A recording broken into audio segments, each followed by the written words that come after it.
Hello everyone. In today's video, we'll be discussing some exercise questions from NCERT chapter 10. It's for class 11th. The chapter name is cell cycle and cell division. So following are the questions. Let's start with the first question. The first questions goes as follows: what is the average cell cycle span for a mammalian cell? The answer is 24 hours, and this answer is mentioned in the NCERT chapter.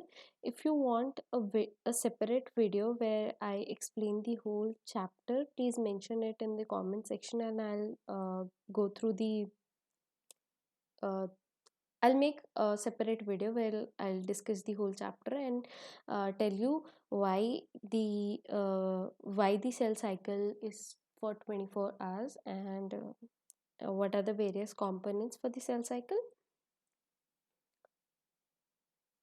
Okay, so the second question is uh, that is question 2, and the question asks you to distinguish between cytokinesis and karyokinesis.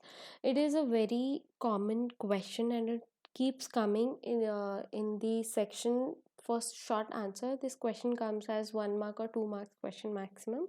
So it's very simple. Cyto means cytoplasm and kinesis means the breakdown. So the term cytokinesis means the cytoplasm is dividing, and the karyokinesis refers to the nuclear division. Specifically here in this stage, the daughter chromosomes are getting separated.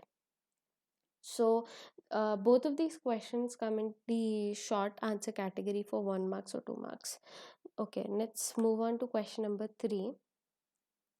The question says to describe the events taking place during the interphase.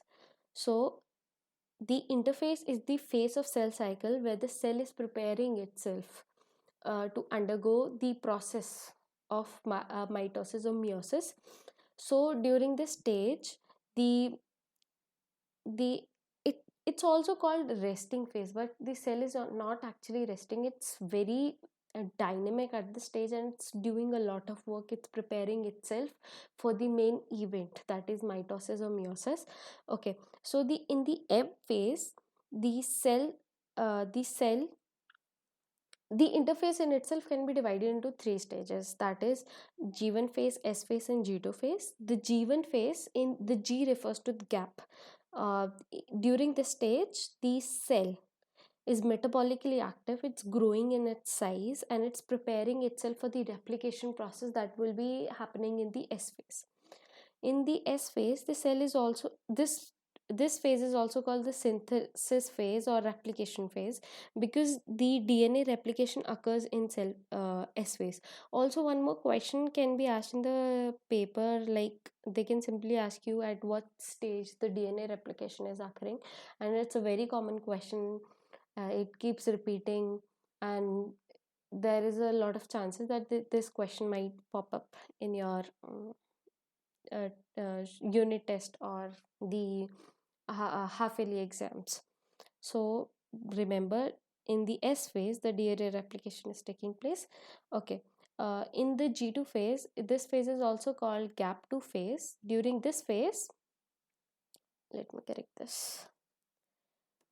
Okay, during this phase, the cell grows and prepare itself for the M phase. Okay, so the cell cycle is basically divided into 2 parts, that is interphase and M phase. Interphase in itself is divided into 3: G1, S and G2. In G1 phase, we discussed that the cell is growing and preparing itself for the replication process. In the S phase, the replication is happening, that is the DNA replication is taking place. Whereas in G2 phase, the cell is preparing itself for the M phase. Okay, so here we have discussed only 3 questions. If you would like this video, please comment down and tell me what all questions you want. If you want, I can make a whole series for the solutions. And if you like this video, give it a thumbs up. Thank you.